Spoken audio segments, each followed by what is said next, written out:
Hello, this is Dr. Neil Jackson. This talk is on the bone-anchored hearing aid, also known as the BAHA, and this is information for general audiences. I'm Dr. Neil Jackson. I'm an ear and skull-based surgeon, otherwise known as a neurotologist. I practice through the Department of Otolaryngology at Tulane School of Medicine in New Orleans, Louisiana. As a disclaimer, this is not medical advice. This is just for informational purposes only. And of course, you should seek your own opinion from your own doctor based on your own unique situation. And of course, this is also general information. This is more of an introduction, not comprehensive. And I may not introduce and talk about all possible situations today during this. As a pediatric and adult ear surgeon, I have seen thousands and thousands of patients, and I've performed thousands of ear surgeries, including hundreds of BAHAs. And while the BAHA is not our first-line treatment for most types of hearing loss, it is a great option for certain patients, like we'll talk about later. We call it the BAHA because it's the bone-anchored hearing aid, B-A-H-A, BAHA. And these are the things that I think are important for the patient and their family to know. The BAHA is a medical device for people with severe amounts of hearing loss. This is either one of two types, either conductive hearing loss, in which there's a problem with the eardrum or with the bones of hearing that are supposed to be carrying the sounds into the hearing nerve, or something called sensorineural hearing loss on one side, in which the patient is essentially deaf on one side. And either way, the BAHA can help these patients. Even though we call it a bone-anchored hearing aid, it works differently than the traditional hearing aids that you might see worn in the ear. It works differently because the BAHA is bone anchored, and it is able to send sound waves through the bone to the hearing nerve. What's fascinating with this is that the bone is a very good carrier or conductor of sound waves, and so we can introduce sound waves into the bone of the skull around the ear, and the hearing nerve can detect those sound waves, and the patient can experience that as hearing. The BAHA is great because it allows us to bypass a bad eardrum or a problem with the hearing bones. So a patient who's had a bunch of eardrum problems, who's had a bunch of surgeries, who still can't hear well, or a patient who has lost their hearing bones due to a tumor inside the ear, for example, the BAHA is able to still send sound into the hearing nerve, even if those other parts of the ear are not functioning very well. It's worth noting that there are two parts of the BAHA system. The internal part is the true bone-anchored part. This is what creates the sound waves through the bone. This is placed in surgery. There's an incision behind the ear. This part is essentially permanent. I mean, it can be removed, but that part stays in most likely for the duration of the patient's life. The external part is more like a hearing aid. This is what's seen up here in the image, is that the patient wears something on the outside, usually above and behind the ear. This has the microphone, the speech processor.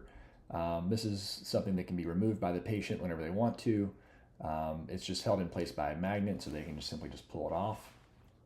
And this is where most of the software is, most of the technology is. So this can be upgradable over time. So the internal part is usually in, pretty much for life, though it can be removed.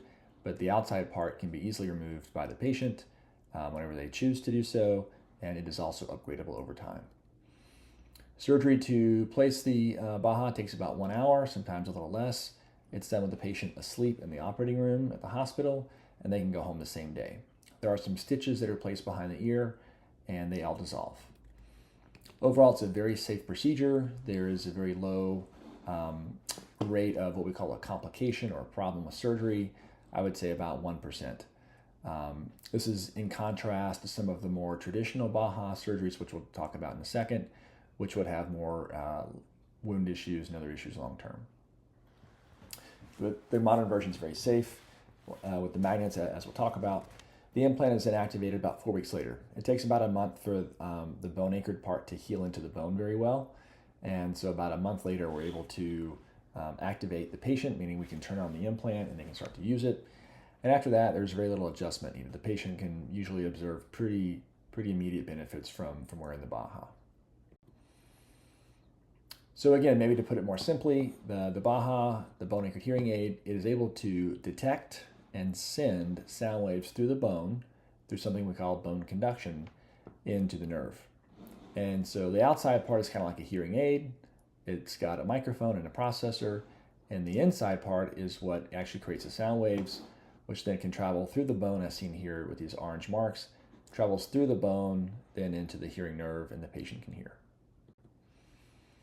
It's worth noting that there are sort of more traditional BAHA types and the kind of more modern BAHA type. This is being recorded in September 2025, but I would say that the traditional BAHA type is one in which the device that makes the sound waves is partially outside the body and partially inside the body. And so the screw which goes into the bone is always going to be down in the bone, but in the traditional model, a little post would sort of stick out behind the ear outside of the skin. The term for this was the percutaneous, meaning kind of through the skin type of implant device. The next generation was a type that used two magnets, but most of the sound waves were created externally on the outside, and thus there was some sound that got into the inside part, but wasn't very, very strong. So what I like about the most modern version of the BAHA is that there's still something one on the outside, which has the processor and the microphone, but the inside part now is a lot more able to produce the sound waves, and so the patients report much better hearing quality. So there still is the outside part, which is flatter and magnetic, and the internal part is different and is stronger in making sound waves, and patients who have had both have reported that the modern version is much better. The other big benefit to this is, which is seen here, is that the wound from surgery is closed. So even though we still have the device and we have better hearing, there's nothing that sticks out through the skin anymore. This is something that we would see in the older models that is still an option, but for the most part, most of my patients have opted to switch to the newer models that have nothing coming through the skin.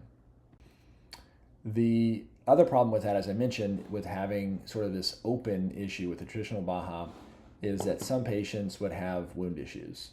And I can certainly tell you in my patient population, this was not uncommon to have a patient that had a traditional BAHA put in. This is the part that sticks out through the skin, and they would simply clip the hearing aid part onto this.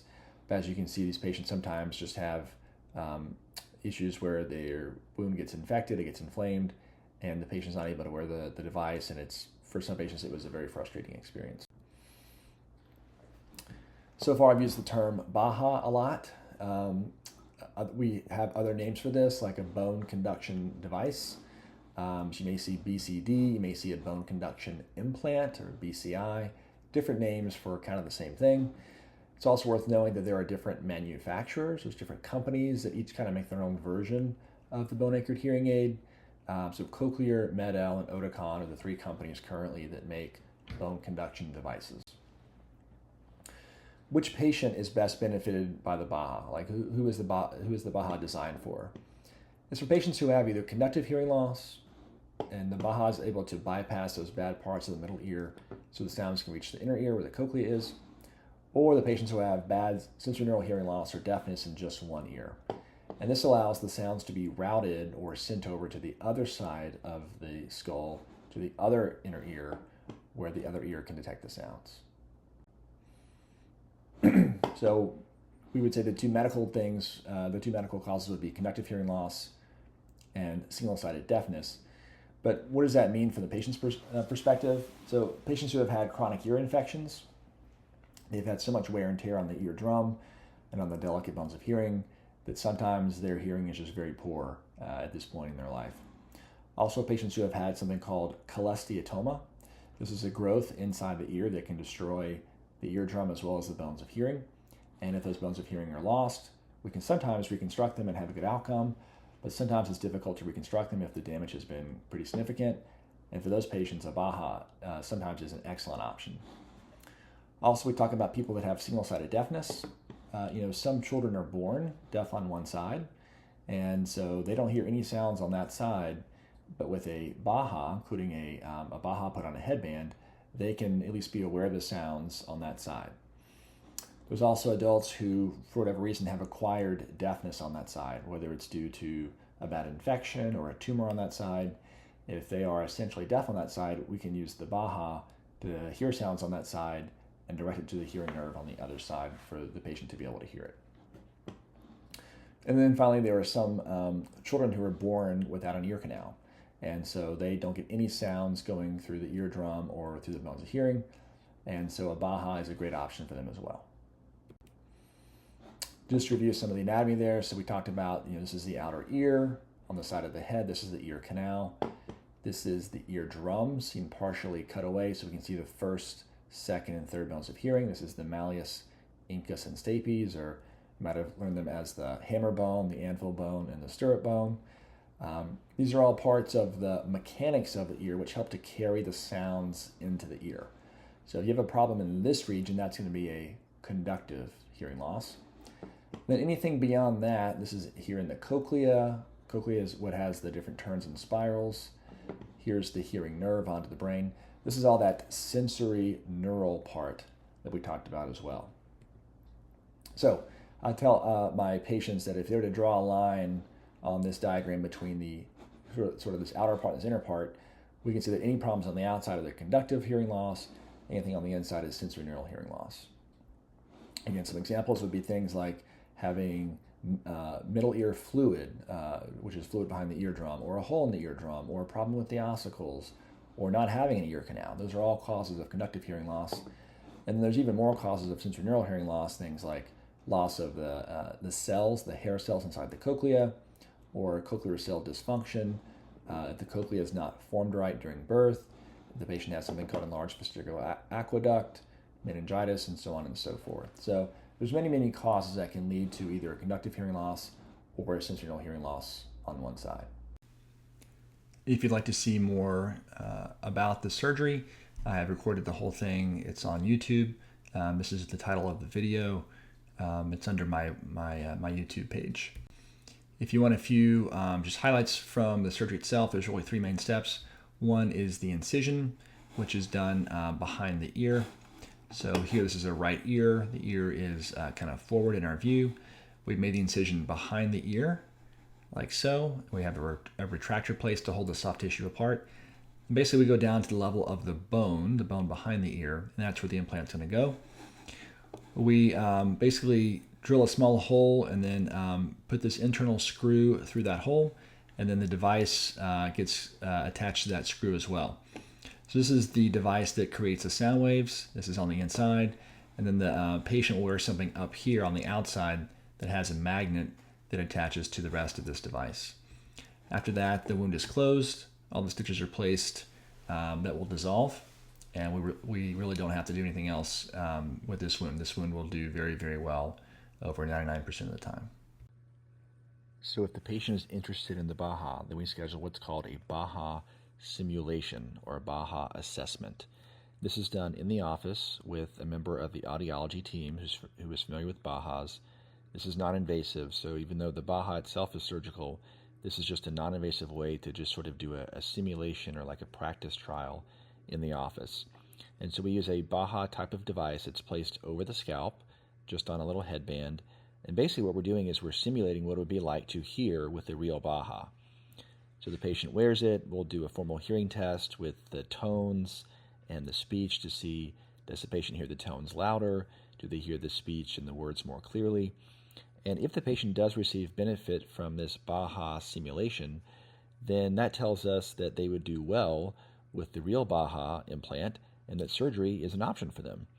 And typically, if the simulation is satisfactory, that is, if the patient really likes it, then remember that the real BAHA is even better sound. So if a patient is interested, we recommend doing the BAHA simulation, and if they like it, then we talk about them being a candidate to get the surgery done. So in summary, we're talking about the BAHA. The patient and the family can now know that the BAHA is an implantable hearing device for people with severe hearing loss. We talked about this could be applied either for conductive hearing loss, that is a problem with the eardrum and the bones of hearing, or for sensorineural hearing loss on one side that we call single-sided deafness. The BAHA works differently than traditional hearing aids because, as we talked about, it can create and send the sound waves through the bone all the way into the hearing nerve. So it essentially can bypass the bad parts of the eardrum or the hearing bones, or if the patient is totally deaf on that side, it can bypass the bad side and send the sounds over to the good side. It's worth noting that there are two parts of a BAHA system. The internal part is what creates the sound waves through the bone. That's placed during the surgery, and that is essentially permanent. It can be removed with another surgery, but in general, we tend to leave those in place. The external part is the part that's worn behind the ear, as seen here in this image. It's usually worn above and behind the ear. This is the part that has the microphone and the processor, and the patient can easily just take this off whenever they want to, just pull it off away from the magnet on the inside. When they want to put it back on, they hold it over the internal magnet and the two magnets pull together. This can be upgradable over time. If new technology comes out, a patient can get a new external component to their BAHA and get all the new latest greatest technology. Surgery takes about 1 hour to do the BAHA. The patient goes home the same day. They're asleep in the operating room under general anesthesia, and the stitches are placed. All the stitches dissolve. After they go home the same day, they can come back in around 4 weeks to get the implant activated.